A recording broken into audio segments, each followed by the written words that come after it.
Thank you for joining me here on the last segment of today's show and closing out this entire episode with some more NFC East topics, talking about the New York Giants and their sixth overall pick in this year's NFL draft, Malik Nabers. I think knowing now how everything played out and knowing all the behind the scenes of Hard Knocks and losing Saquon and keeping Daniel Jones and just how awkward it was sometimes watching Hard Knocks with John Mara and the talks with Joe Shane and everything like that. It all broke down in a very weird and awkward situation, really not painting the Giants in the best of lights going forward. But that ultimately makes Malik Nabers now, again in hindsight, to me, the best choice that we've seen the Giants make overall, definitely in this offseason, but maybe potentially in the last few seasons because of how high I consider Malik Nabers at this point in time. Like I said before, he was considered one of the best receivers, period, in this year's draft, but also by a lot of teams, by a lot of scouts and executives, considered the best receiver in this draft with the kind of season that he had at LSU and just competing there with Marvin Harrison. You know, you're picking 1As and 1Bs there potentially when deciding between Marvin and Malik. They were probably the best two, the most pro-ready receivers in the draft, and luckily for the Giants, they got one of them. If they weren't going to get the quarterback like they were rumored to potentially trade up for, I'm glad that they got Malik, and I was hoping that they got Malik just because, again, I'm a sucker for the comparisons to old players, and this was screaming, Odell Beckham Jr. when they drafted him a few years back now. It made too much sense to draft Malik Nabers, so they ended up doing that, and now already you can see the pro level readiness that I just talked about with Malik already in training camp. Going against his own teammates, he showed out. He made a lot of great catches, but most recently they had the joint practice at the start of this week with the Detroit Lions, and it's different competition. You're going up against a different team. You have to, play a little bit better and up the standard a little bit more when you're just not going against guys that you're familiar with, that you're ultimately going to shake hands with afterwards.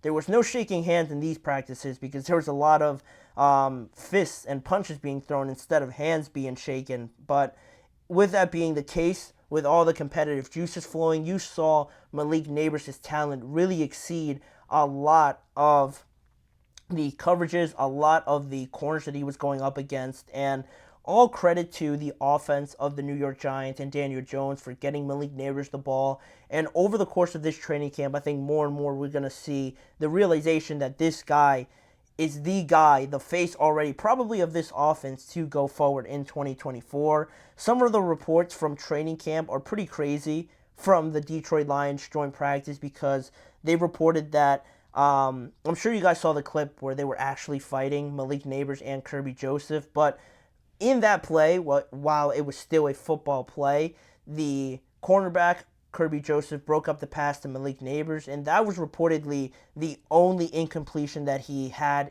in all the joint practices that the Lions and the Giants had over the couple days that they worked together. Ultimately, Malik Nabers, according to these reports, was a total of 17 of 18 in terms of completions to targets over the 2 days of practicing with the Detroit Lions. So that nugget right there tells me everything I pretty much need to know. The first time he is facing NFL level competition, he only had one drop, and the other ones were just money, were just clockwork for this guy already. In an offense that a lot might not consider prolific or high powered or anything like that, to have Malik produce like this already, I know it's only training camp. I know I may be getting ahead of myself, but that's how high I hold Malik Nabers, and I think this just adds more fuel to the fire that the Giants got this one right. And on top of that, you've seen already the endless highlights of everything being posted. It seems like every practice you see something regarding Malik Nabers, and he's already earned the praise from Brian Dable, some of his other teammates, Daniel Jones already, and of course Malik Nabers sees this, and of course I think he also realizes that it is a big deal practicing against these other players in joint practices, and how that speaks for itself when you're beating NFL level corners on one of the teams that was one of the best teams in the NFL overall last year as well. And to that, Malik Nabers said, I can compete with these guys in the league. That was just the main thing, just going against somebody else before the season starts. Let's see what I need to work on, getting my plays down. That's really about it. Just continue to be me. And he did very well ultimately against the Detroit Lions, and we should see him in the preseason game tonight.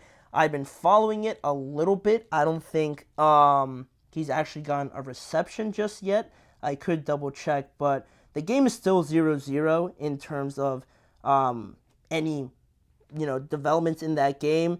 Yeah, he hasn't gotten any receptions so far, so maybe he's not playing, or maybe they just haven't gotten him the ball. But overall, this guy, I think, is the real deal for the Giants going forward. And overall, for Nabers, I think, with how I'm talking about him, obviously, I think you can put him already in that conversation to potentially be the Offensive Rookie of the Year in a class where it was dominated by all the quarterbacks that went in the first round. And, Caleb is probably the favorite. Then you have Jaden Daniels right there, and all the praise that he's getting. Drake May, maybe not so much, obviously, because he's not starting. Same thing for J.J. McCarthy and Michael Penix. So, Bo Nix is also in there. But really, those two main guys, Caleb and Jaden, are probably the main favorites. And I'm sure a lot of betting sites have Marvin Harrison up there as well. But I wouldn't rule out Malik Nabers just yet. All those other guys might be ahead of them just because of the team situation, obviously, with the Commanders, the Bears, and arguably the Cardinals right there. You can give or take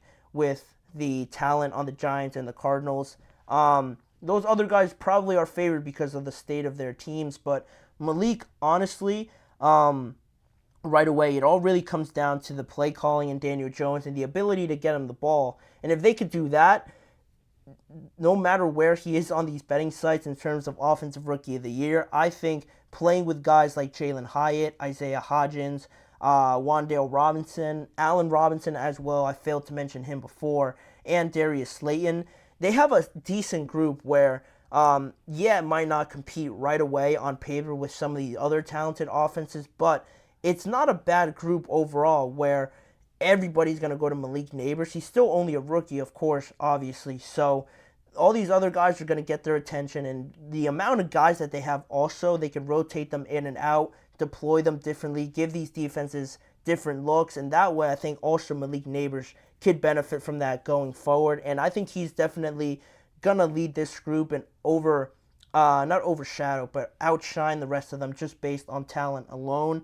And they're great complementary pieces to Malik Nabers as well. As a group, to complement each other, I think they're going to do a lot better than maybe some people give them credit for. It doesn't mean the Giants are going to be that much better, but they have some pieces in place that give you at least a little bit of hope. And it is something that this team needs, obviously, because last year the Giants were the third worst team in the NFL in points per game, scoring an average of 15.6 over the course of those 17 games. The only teams that were better, or the only teams that they were better than were the Carolina Panthers and the New England Patriots. So you don't want to be in that company. Malik Nabers is not going to stand for being in that conversation with being one of the worst offenses in the NFL. So now that you have him, I don't think it's crazy with all the guys that I mentioned as well. And if Daniel Jones can show up a little bit and stay healthy, I don't think it's crazy to think that this team could put up at least 19 to 20, pretty much on average throughout the entire 17 games in 2024. I think having a guy like Malik scoring touchdowns as well could have that shift in points where you're averaging at least 6 to 5 more points from one year to another. And also, talking about more of the stats and more of the guys from last year, the Giants overall obviously weren't that great record-wise, but because of their leading receiver only having 770 yards, Wan'Dale Robinson led in receptions with only 60. That's a parameter of what the Giants were dealing with last year, but now with Malik Nabers coming in, I could truly see Malik, if everything goes as I think it could go in the best of scenarios, I could see Malik exceeding both of those targets or both of those scores and getting maybe 80-plus receptions, at least 900 yards just himself. And what kind of impact that could do to the Giants overall, that could give you maybe a a win or two more, and now you're at least seeing improvement in this offense. You're not losing consecutive games. If you have a talented guy like this swinging the momentum of some of these close games, some of these big games, I think it could do a lot for this Giants team. And again, to preface it, I'm not saying that they're going to just switch to an above 500 team, but at least you're going to see progress, and that's ideally what you want to see with everything that went down, like I said, this offseason, losing arguably the best player, the most popular player that you've had in a long time. This is ideally the perfect kind of guy that you'd want in your building, and it's a shame that we're not going to see them together, but at least you got something to kind of rescue this, and it could save some jobs, talking about Brian Daboll and Joe Schoen, just based on how everything played out. If we could see some progress, I think this could work out pretty well to at least buy them some time to make this offense a little bit better.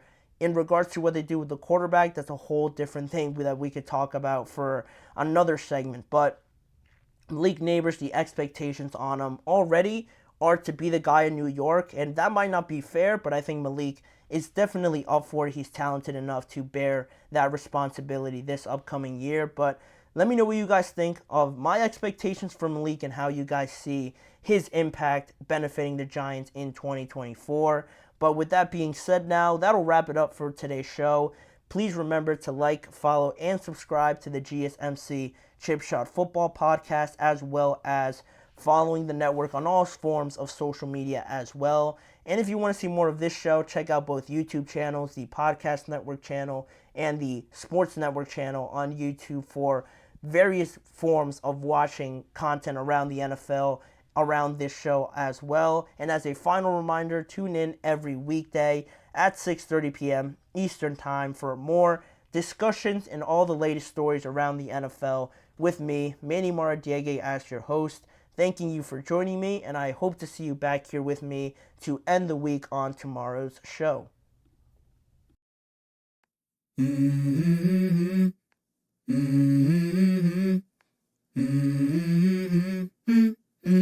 Let's go. I wake up to a little bit of drool on my pillow, feel like it's gonna be a bad day. Yeah, I'm tired of shit, and the coffee ain't hit yet, damn, ain't that great. I don't wanna go to